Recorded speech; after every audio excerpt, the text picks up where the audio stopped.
What's going on, everybody? It's Ron Brown, LMT, the People's Fitness Professional, alongside Sharif Anil Bey. Yes, What sir. is just it's just he and I tonight. Pause. Right, right. uh let's talk about it. Let's go straight into it. I know we have about 30 seconds to get y'all attention. Today's subject is about the Treaty of Peace and Friendship, also the Moroccan flag and the Moorish flag. There you go. Okay, so I want to start off with the Treaty of Peace and Friendship, and Do it. then you can go into Let's do it. uh uh um the Moroccan flag versus the Moorish There, flag. there, there, there will be now and again. There's going to be. Let me begin with giving praise to Allah and honors to Prophet Noble Dwali, honors to the More Science of America, honors to my leadership with R. Jones Bay, Grand Sheikh Moderator More Science of America Incorporated, honors to his assistant brother A. Hopkins Bay, my dear brother, and honors to New York Perspective Talk Show and its creator and host, right? For the Ron Brown Bay. So I wear two hats. Actually, I wear three hats, right? I wear the hat of a member and a student of Prophet Noble Dwali and a believer, member of the More Science of America Incorporated. I wear the hat of the National Press Secretary of the More Science Temple of America. I also wear the hat of a researcher. So now that makes things interesting, and I'm going to say why. The researcher, to do responsible research, has to go into a research topic knowing that he may find something that grates against his belief. And he has to be able to do it in spite of, because that's responsible research, right? Yeah. Now, the opposite of that is what we call confirmation bias. I'm a believer, and I'm only going to look for information that supports my belief. That's not scientific, and that's not responsible. You see what I'm saying? Yes, sir. So how does that work together with being a member of the More Science Temple of America? Right? Either A, and this is what we found over the years, and I say we, shout out to Ali's Men, the research team think tank, right? That I'm a member of. What we found over the years in doing this type of research and being members of the movement is that either A, the research fully confirmed the Prophet's teaching. B, not only did it confirm it, it expanded our understanding of it. Or C, it forced us to correct our misunderstanding of it. That's what we found. So let's talk about this Treaty of Peace and Friendship, right? One of the big, first let's just talk basic history. Why is the Treaty of Peace and Friendship significant in the United States of America? Because it was signed in 1786. The 13 colonies, right, had not yet completed the final step of being recognized as an independent nation. What is that final step? To be officially recognized by another independent nation within the family of nations. So the Treaty of Peace and Friendship served as that official recognition. Because nations only make treaties with nations in this respect. You see? Okay. So the fact that the treaty was forged recognized the 13 colonies as independent, an independent nation, the United States of America. In 1986, 200 years later, the U.S. Postal Service issued a commemorative stamp, bicentennial stamp, commemorating the Treaty of Peace and Friendship, and they did an informational booklet with it. And in that informational booklet, it said that the Treaty of Peace and Friendship breathed the first breath of life into the budding nation. That's what it says.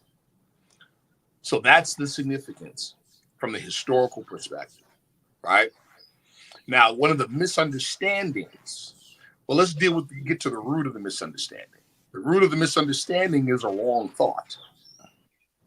When the Prophet Noble Drew Ali in the first convention in 1928 wrapped a Moorish flag around a young sister and an American flag around a young brother, kissed him on the forehead and said, I now declare that we are a nation within a nation.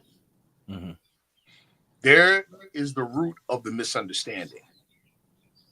When he said a nation, we're thinking nation, and then we end up imposing upon the prophet's words the idea that that nation is separate from and distinct from the United States of America.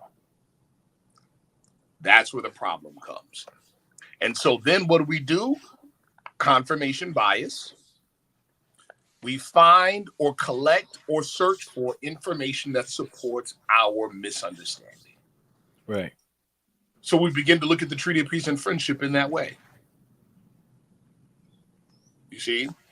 Mm-hmm. Now, when did Moors start using the Treaty of Peace and Friendship? Around what time would you know, being that, you know, Moors were mixing the sovereign citizen documentation and movement with the prophet's teachings? Yes. Well, my thoughts on that, and I have to base it on my experience, not just research, but also my own experience. Mm-hmm. Would be the early to mid 80s. It could have gone on before then, sporadically and in small pockets. Okay, where there were those that were at least verbally trying to associate the movement with the Treaty of Peace and Friendship. Right. With my experience, like I said, I would say early mid 80s is when that stuff started to begin. And definitely in the early 90s is when it started to really take root, especially with the whole, unfortunate merging of sovereign citizen tactics with Moorish identity. I like how you said tactics. Mm-hmm. And again, a tactic, you're a martial artist. Every technique, a movement has a purpose, and purpose is synonymous with energy, spirit, or intent. So a hook punch doesn't feel the same as a jab, because they have two different purposes. They have two different energies. They got two different spirits, right? I say that so now when we inadvertently and unfortunately adopted sovereign citizen tactics, it came with the sovereign citizen spirit. It came with the sovereign citizen energy, which is diametrically opposed to Prophet Noble Drew Ali and the Moorish movement. Yeah, it really is. Yes. Yes, sir. Yes, sir.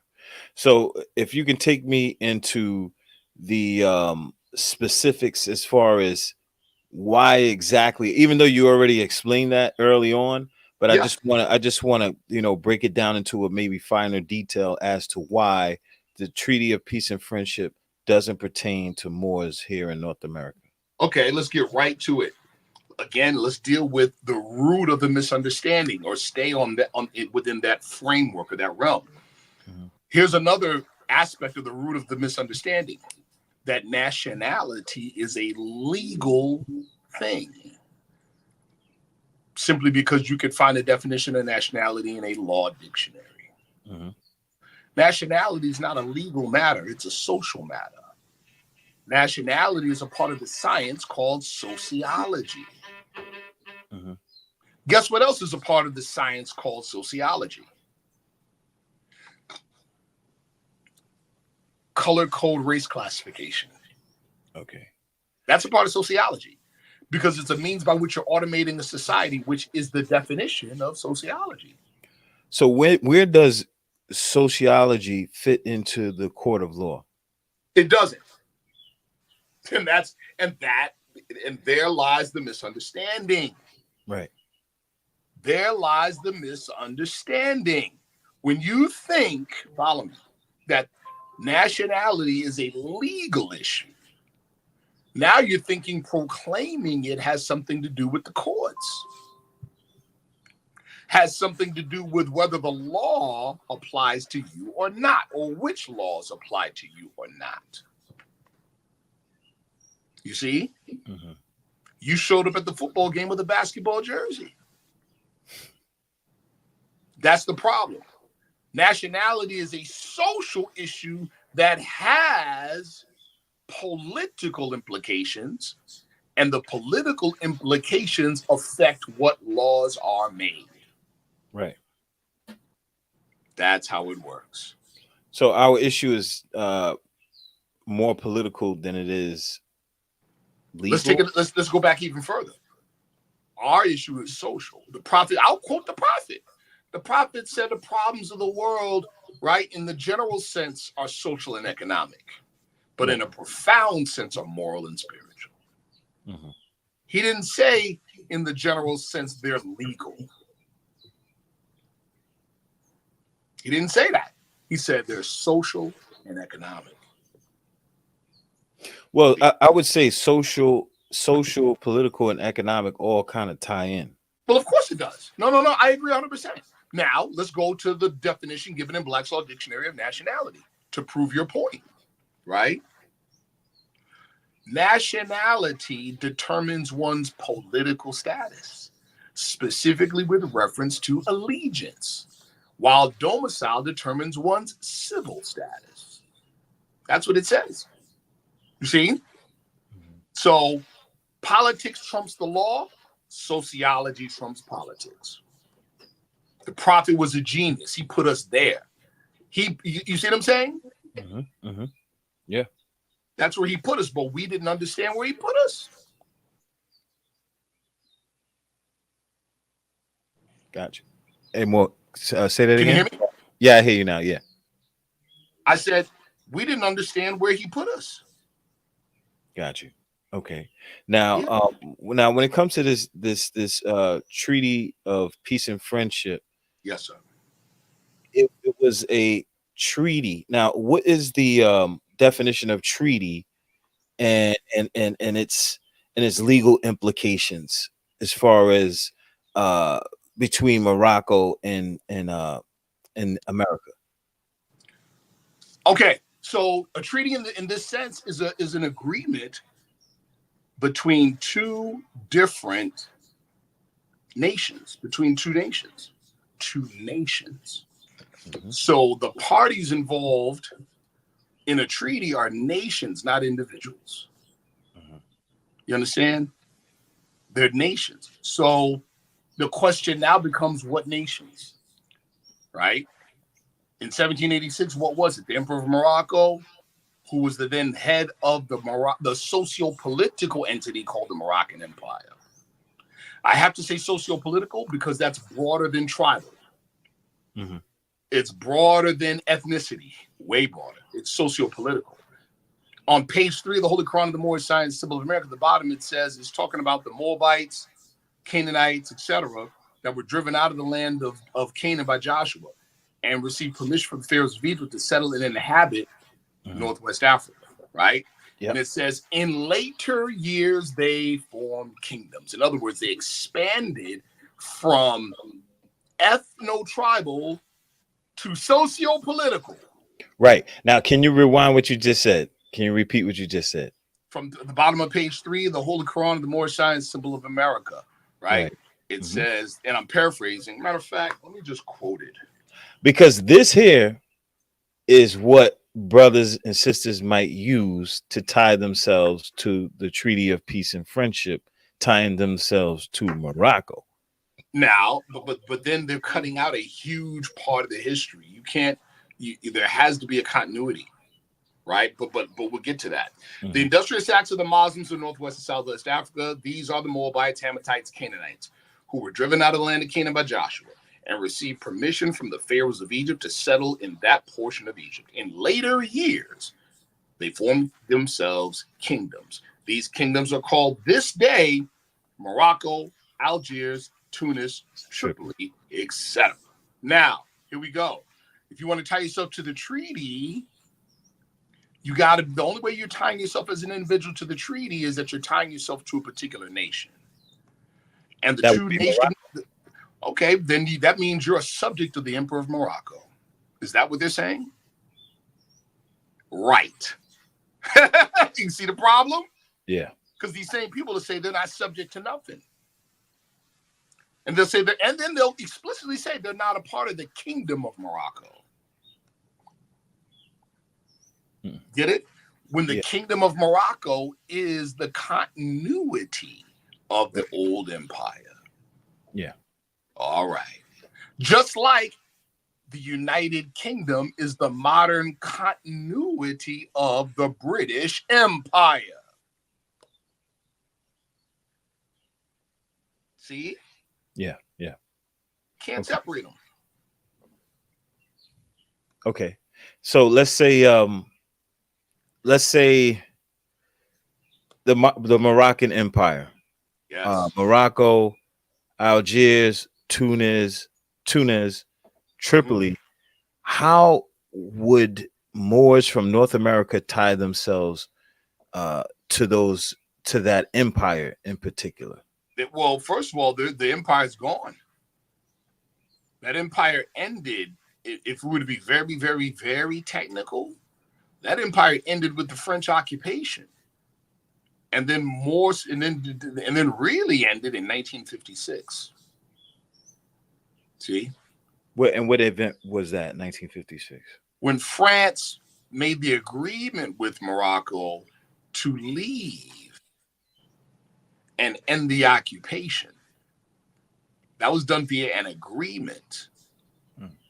And now you have the Kingdom of Morocco. See, let's fast forward to today. The United States of America, U.S. foreign policy, what is the biggest criticism? And the U.S. can't really deny it because it's out there for everybody to see. The biggest criticism of U.S. foreign policy is that it's a nation state that acts like an empire. See? Right. Yeah. Okay. Yeah. The age of empires effectively ended with Theodore Roosevelt putting the final kibosh on the Ottoman Empire. You see? All right. So, this is the age of nation states. The old world was the age of empires, kingdoms, and dominions. As a point of history for everybody watching, the very first modern nation state as we know it was, guess what? Spain. How was it formed? Two kingdoms together joined. How did they join? Via an arranged marriage. King Ferdinand of the Kingdom of Aragon and Queen Isabella of the Kingdom of Castile. Right. That's how.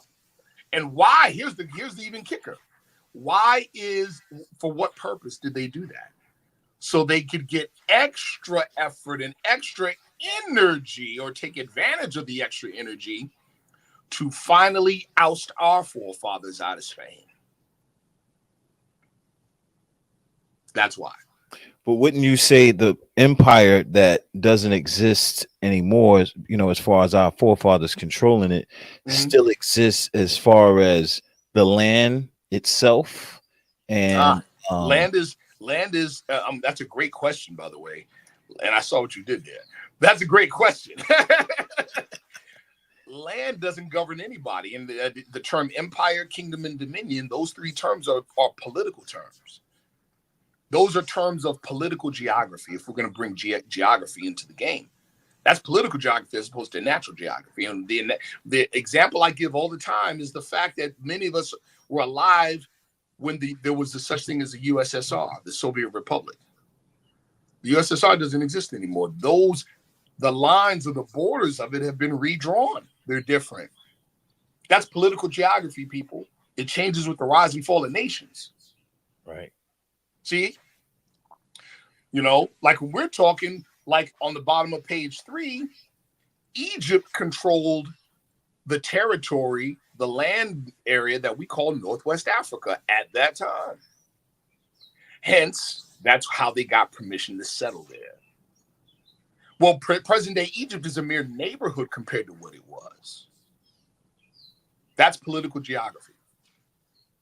See? So the land is not an empire. The land may be territory controlled by the empire. Big difference. That's why the prophet said, where is the Moroccan Empire? See? What location? Yeah. Because an empire is a political entity, not a piece of land.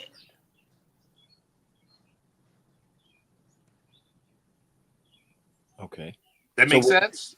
Yes, sir. Now, what would you say if, you know, let's say brothers say, you know, the ancestors left things there and underneath the ground and things of this nature, you know, and it's ours. We're entitled to that because, you know, we are, you know, We it's are our entitled to it. We are entitled to it. That doesn't mean we're entitled to the land. We don't own land. That's not how that works, right? Now, let's say that they're artifacts. But now we're not talking about legalities. We're not talking about law and ownership in that respect. We're talking about culture now. See? And the beauty of that, as American citizens, I have to say that, the beauty of that is that the American system of government honors, they have no other choice. They honor cultural heritage preservation. They honor it. You understand? You just, number one, have to be in possession of your culture. Being in possession of it means having the knowledge of it. Right. Okay. So that's prerequisite. What is that though? Proclaiming your nationality. Nationality is not just identity, it's the quality and character that comes with the nationality, that comes with the identity, I mean. Right. See? All right. So artifacts or things like that are what we call tangible cultural hereditaments. By right, they belong to the home culture. Now, there's a process by which you can go through to obtain these things. And the American system of government honors that. See? So you just can't go with paperwork and It's not how it works. And here's the other part too. Individuals don't do that. A nation does it. Mm-hmm. You get it? Mm-hmm. An organized body representing those people do it. And that's what government is. Government is the organized representation for a nation. You see? Okay. Yeah. And I had to say again, as American citizens, why? Because now that goes back on the whole treaty thing. Well, what side of the treaty are we on? Mm-hmm. Well, if you ask Prophet Noble Drew Ali, American citizenry, that's the side we're on. Like it or not. That's the side we're on. You want to be on the Moroccan side, expatriate. Become a subject of the Emperor of Morocco. All right. So now I want to give more context to the treaty, you know, exactly like the treaty of peace and friendship. You spoke on this the other day. And, you know, I just want you to expound on that a little bit more so people can understand exactly the context, you know, within the document itself. All right. So get a book. And I'm, you know, I love giving references. Now in the quote unquote conscious community, they say give receipts, right? Yeah. There's tons of stuff out there. You just have to know where to look and you have to know what you're looking at. But there's a book, a very, very, very informative book written by a man named Ray Irwin. That's IRWIN. The book is called The Diplomatic Relations Between the United States and the Barbary Powers. That's the name of the book. Diplomatic Relations Between the United States and the Barbary Powers. What are the Barbary Powers? Morocco, Algiers, Tunis, Tripoli, etc. That's the Barbary Powers, right? So there were first of all, right off the title, that should tell you something. Diplomatic relations. That involves the Treaty of Morocco or the Moroccan Treaty. Yes, it does. Mm-hmm. Well, what is the context surrounding it? The context surrounding it were conflicts on the high seas. And I'm oversimplifying. What were the conflicts? Our forefathers snatching up their boats and enslaving the occupants. That's what it was. Snatching up their boats, enslaving the occupants. See? Ray Irwin talks about how all of the European nations at that time were paying tribute to the Bey of Algiers. Yeah. Matter of fact, that's literally where we get the term blackmail from. It was the tribute the European nations were paying to the Barbary powers. This was going on in the 1700s, around the same time that there was the transatlantic slave trade. True. Right. Whoa. Right. Wrong button, man. Yeah. This was going on around that time. You see? This is significant stuff, but this is see, hidden history skews context, skews your narrative, skews your perspective. See? And so the treaty of peace and friendship ended, or did a large part to end or mitigate those types of conflicts on the high seas. And that's all that is. That's it. That's it. There you go. Simple. See what? Now let's go back to the psychology and the wrong thinking. When you have the idea that the Moorish movement is a quote unquote nation separate from the United States and opposite of the United States, and then claiming superior claim to the land that's governed and controlled by the United States, you got a real problem. You see what I'm saying? So from that frame of thinking, you're thinking, oh, okay, well, the treaty belong. I'm covered under the treaty. So that means I'm not governed by United States law. This is the wrong thinking. But this is the thinking. You see? Mm-hmm. I'm under the treaty. So I end up getting involved in a traffic issue or a drug issue or whatever issue. And I go in front of the courts and then I try to pull the treaty out. No. I'm protected by the treaty. You shouldn't have even arrested me. You see? Mm-hmm. Then they start throwing other words out there that have nothing to do with the price of tea in China. Oh, because now they're thinking, remember, we're already following the wrong stream of thinking. So here we go. If that was the case, if you are actually a subject of another nation that's in amity with the United States via treaty, then what department covers those issues in the United States? The U.S. Department of State. Which means you would have already been registered with the Department of State ahead of time. Right. Which also, you see where this is going? Which also means you're an actual official representing that other country. Exactly. And what's the word for that? Diplomat. Right. Now all of a sudden everybody wants to be, I have diplomatic status. No. You do? So that means we can call over there and they know you. Yeah, right. We got to call over there. We got to call the Department of State and you're already registered. See how maybe that's where the word sovereign comes from. We're all sovereigns. There you go. Yes. Because listen, brother, when I was dealing with that stuff, we first started saying diplomatic immunity, and then we're like, no. It's sovereign immunity, not diplomatic immunity. Yeah. That's why. Yeah. That's why. Because we knew, well, diplomatic immunity is a privilege granted by, and governed by the Department of State.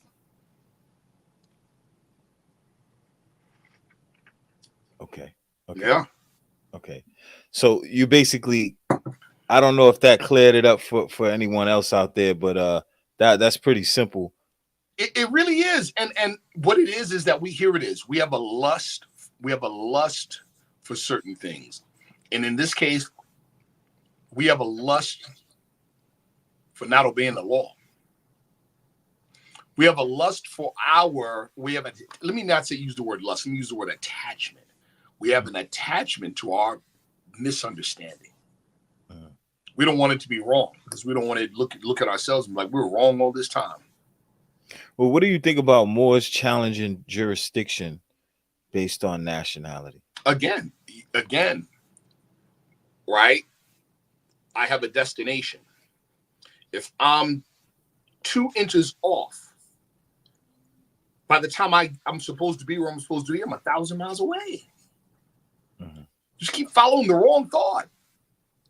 If you're challenging jurisdiction based on Moorish nationality, you're so far away from the original thought and the original intent. But I mean, what if it's working? What if I'm challenging jurisdiction and I'm getting, Brother, we were there. Brother, we were there. We were there. It was what we thought it was working. Follow me, right? Watch this. We thought it was working, right? So if you've ever been in court, especially like civil or even criminal, let's call it criminal. You're in criminal court. How do you win the case? How do you win? What's it called? It's one word. What's it called? You're brought in on criminal charges. How do you win? What's the word? Acquittal. Okay, that's a win. There's no other way to win. That's a win in the courts. Real quick, pardon me, Mo. Sure. Hold that thought. I just want to address Thanks Awareness Daily. Samuel asked, can you be a Moor if I was born in Africa? But we'll get to that. But facts, because I worked for the courts and a foreigner got a ticket and the consulate sent a letter squashing the case. There you go. See? Okay. Yeah. There you go. You see? So what were we just talking about? We're just talking about what, brother? Pardon me. That threw me off a little bit. But I want to go into next Moorish flag and the Moroccan flag. Okay. We're going to get into like history stuff or whatever a little bit, but we really don't have to. A lot of times our misunderstandings don't even come, especially when it comes to the Moorish movement.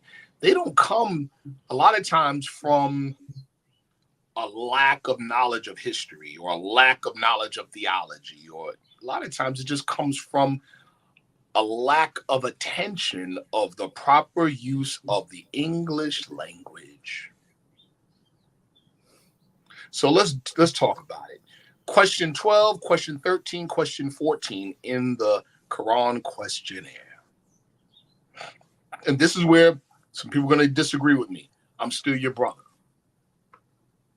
So what, we disagree? If we disagree, I'm still your brother. Right? We don't practice, Prophet Drew Ali said, we don't practice the principle. We are not to practice the principles of segregation. And what do we mean by the principles of segregation? If out of 5 things, Brother Ron Brown Bey and I disagree on, out of 5 things, we disagree on 4 of them, we unite on the 5th one that we agree on. That's Islamic thinking. See? That's Islamic thinking. If we're focused on the disagreements, we're practicing the principles of segregation. Right? So I had to say that to say, okay, here we go. Question 12, what is his nationality? We're talking about Prophet Noble Drew Ali, Moorish American. Question 13, what is your nationality? Moorish American. Question 14, why are we Moorish Americans? Answer, because we are descendants of what? Moroccans. Okay, and born in America. Right. Let's go over that question and answer again. Why are we Moorish Americans? Because we are descendants of what? Moroccans. And born in America. Yeah. Doesn't that sound like those 2 terms are being used interchangeably?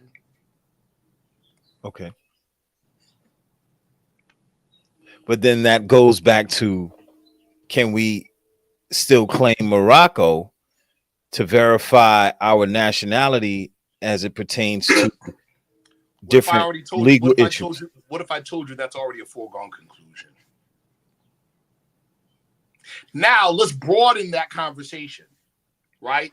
Do we need, or do Italian Americans need the country of Italy to validate or verify that they're Italians born in America?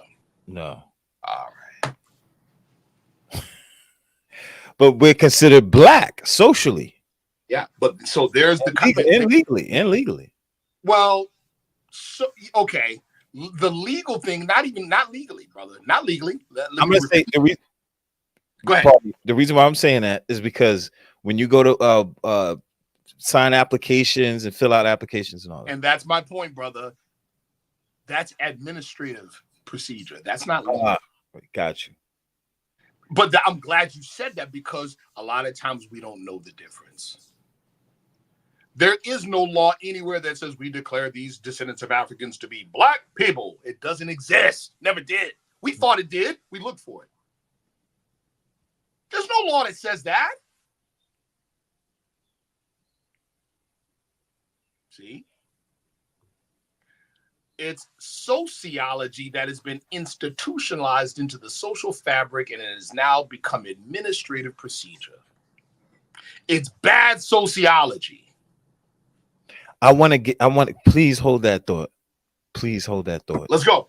Awareness Daily asks, does legality always equate to lawfulness, or can something be legal yet not lawful according to higher principles of justice, morality, and spirituality? Happens all the time.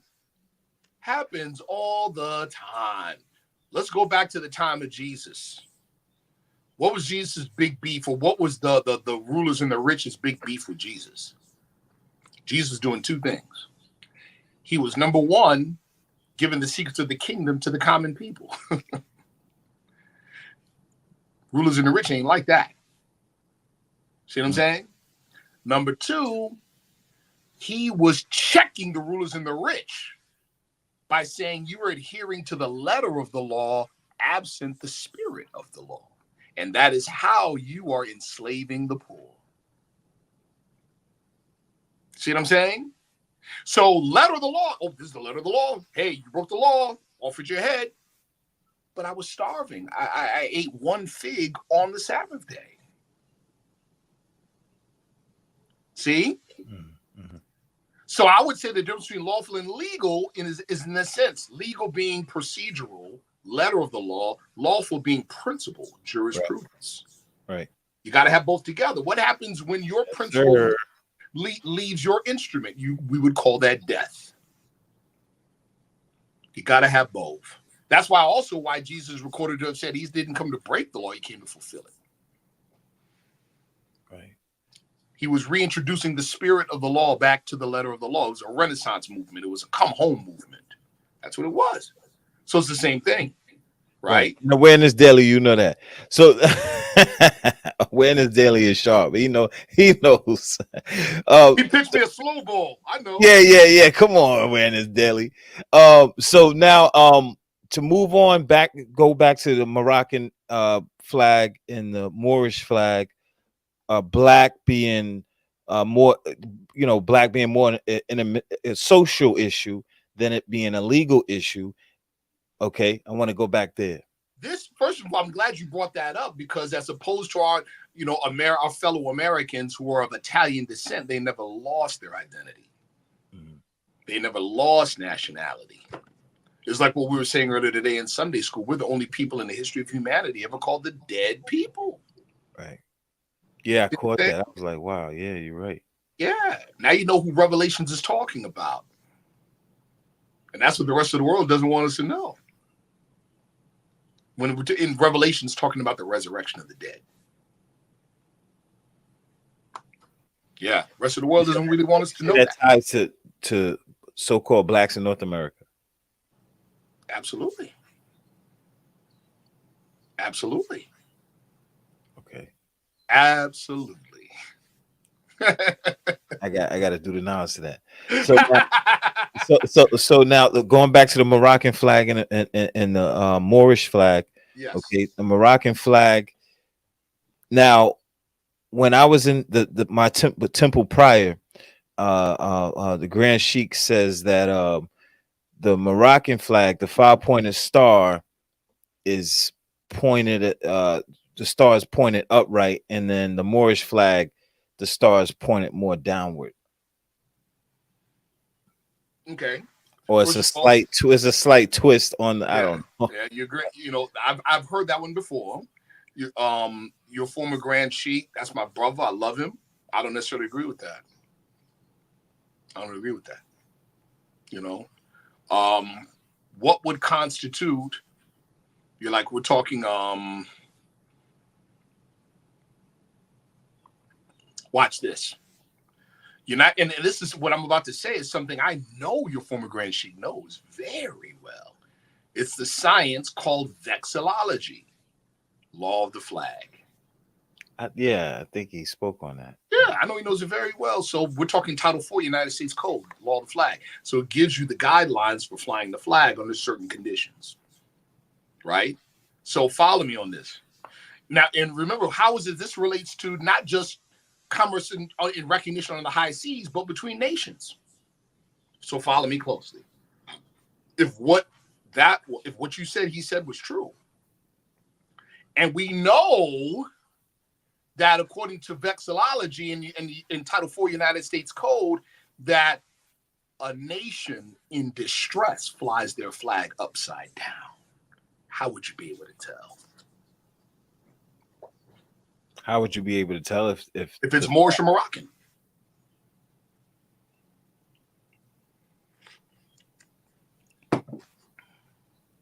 How'd you be able to tell? Is it upside down? Is it right side up? How would you know? Yeah, how would you know?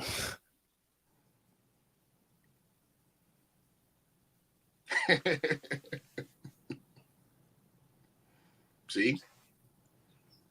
I can't figure it out. Exactly. Yeah. And that's the point. And that's my point. Okay. And that's my point. How would you know? See? Because of the way the star is on the flag. Well, that's how you're supposed to know. But if you think that the Moroccan flag, or if you teach that the Moroccan flag, the star has the head pointing up, and the Moorish flag has it pointing down. So what is the difference? Who says there's a difference? That's why I began answering on this topic with question 14 and demonstrating that the question and answer use Moorish and Moroccan interchangeably. See, what will happen is those that a lot of those that believe that Moorish and Moroccan must be different, they'll say that Moroccan came after Moorish. Then how can we be descendants of Moroccans?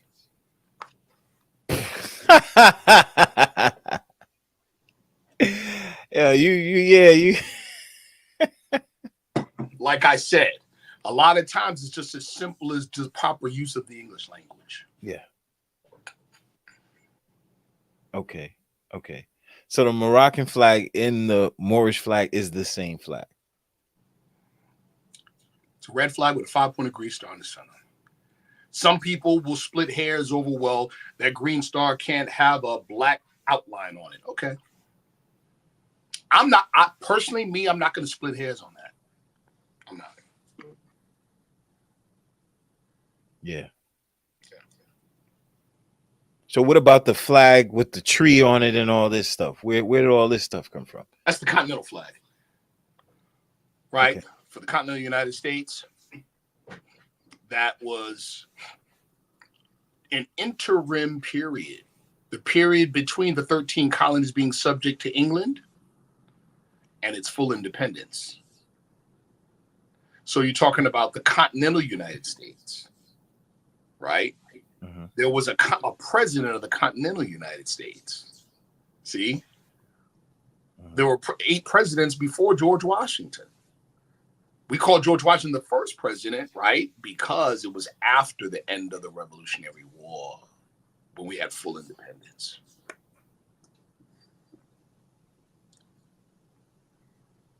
So does that tree represent the cherry tree? No. Okay. No. The cherry tree is metaphoric. That's not literal. You know, that's not literal. Now, of course, you know that, right? But, you know, the whole story of the cherry tree, you know, some teach that it alludes to the downing of our flag by the Christian powers. Yeah. Right? There's truth to that.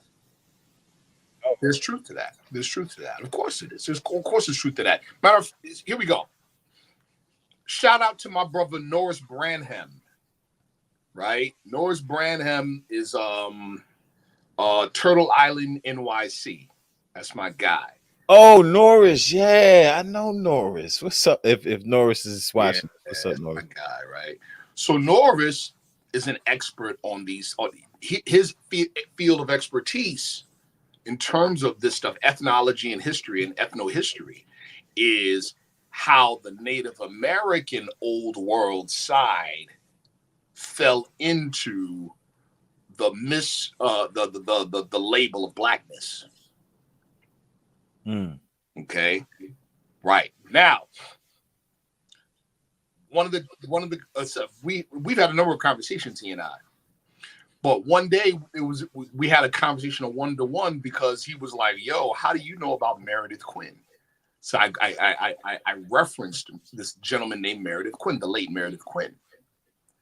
Right? Meredith Quinn was a full-blooded Native American Lakota native. Lakota, like the Sioux Indians, quote unquote, right? Okay. And he was a heavy researcher, but very unpopular with the status quo. Why was he so unpopular?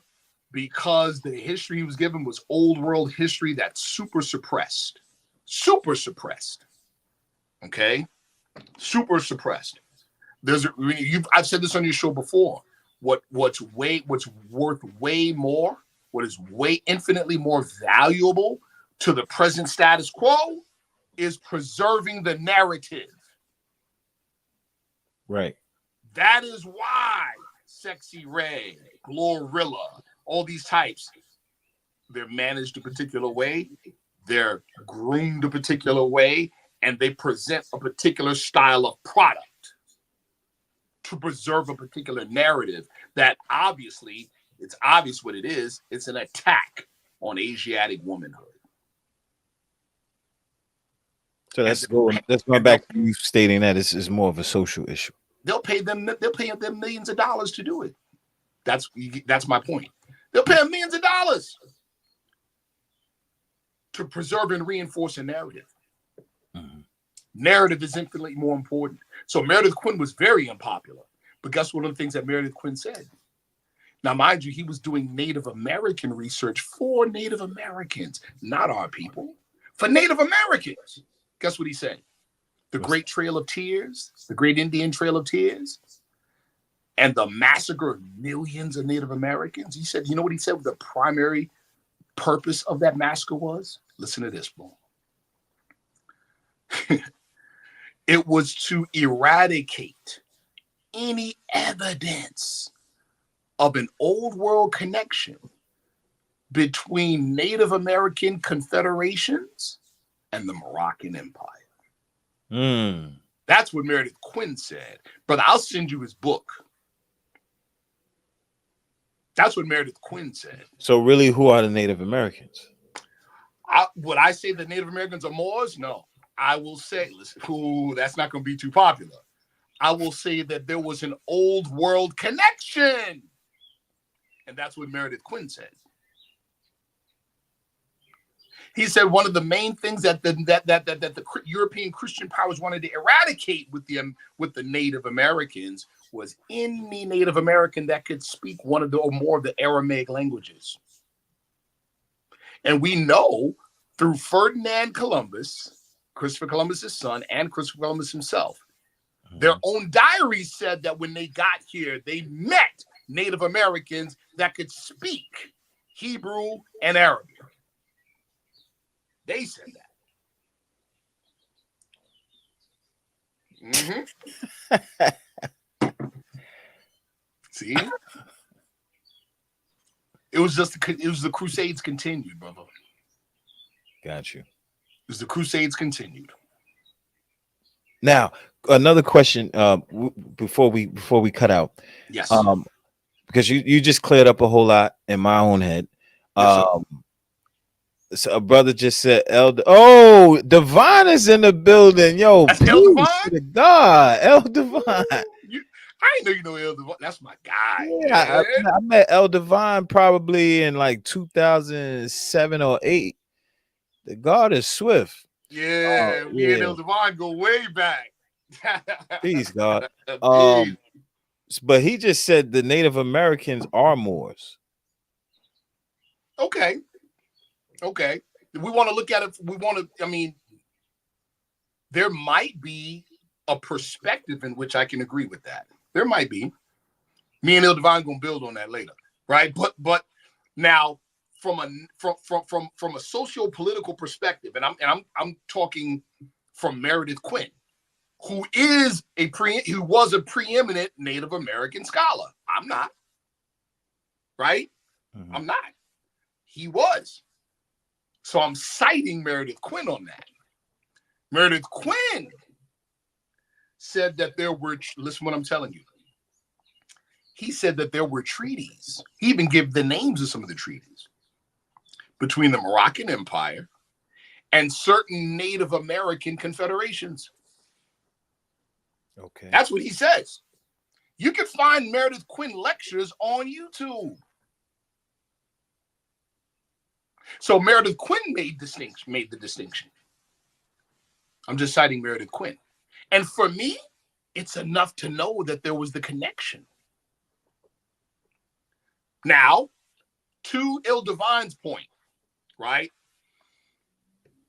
To Il Divine's point, let's talk about the expedition of Abu Bakr II 200 years prior to the Columbus era.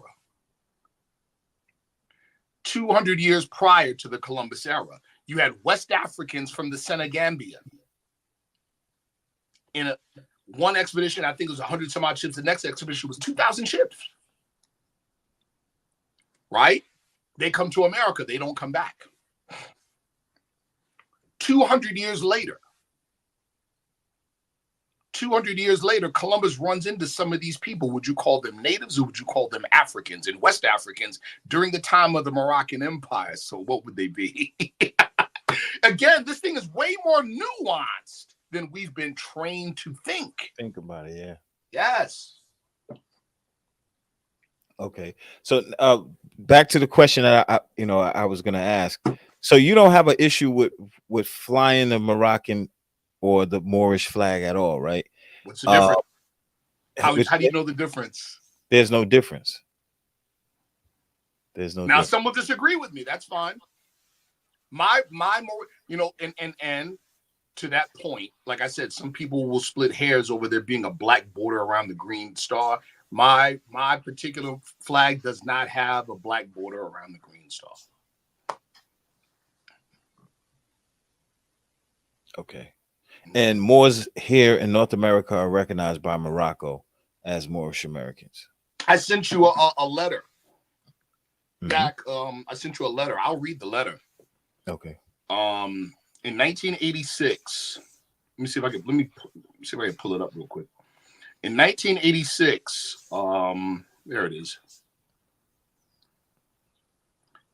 In 1986, there was a Moorish American Centennial Committee out of Hartford, Connecticut, Temple 35. Temple 35, right?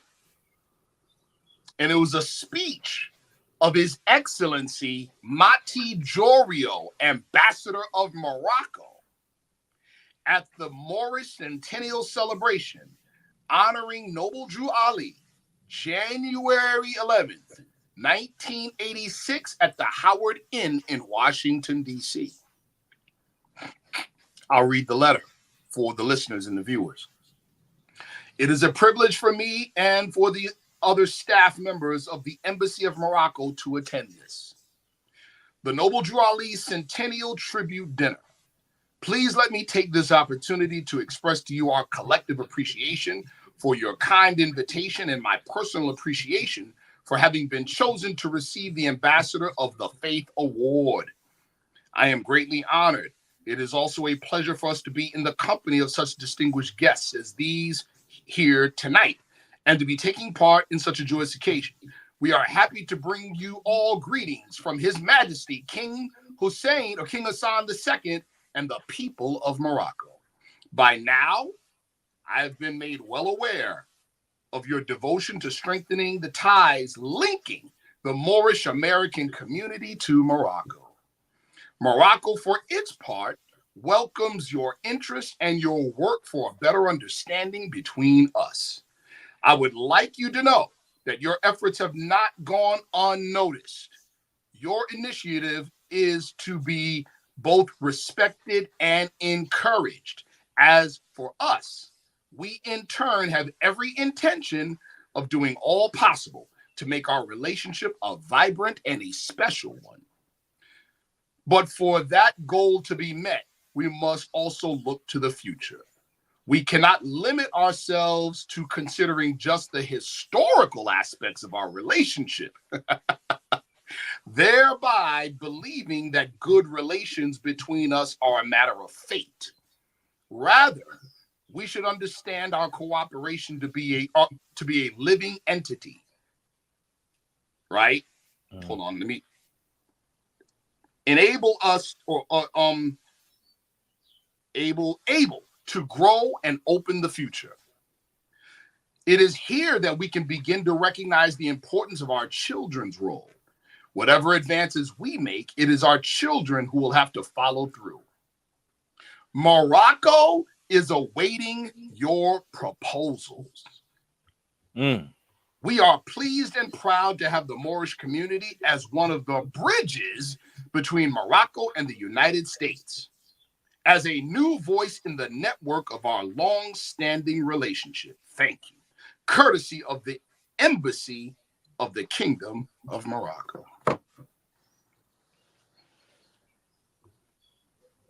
That's it. That's right. That's for those who say that the Moorish Americans have no connection to the historical Moors. Well, let's wrap it up, man. Thank you for coming out this evening. I really appreciate you, brother. You dropped it as usual. If you just came on in, I suggest you rewind, go back. We went over the Treaty of Peace and Friendship, and we went over the Moroccan flag, the difference between the Moroccan flag and the Moorish flag. And according to the brother Sharif, there is no difference. And according to me, I don't see a difference. There you go. There you go. So peace, everybody. See y'all tomorrow night. Peace.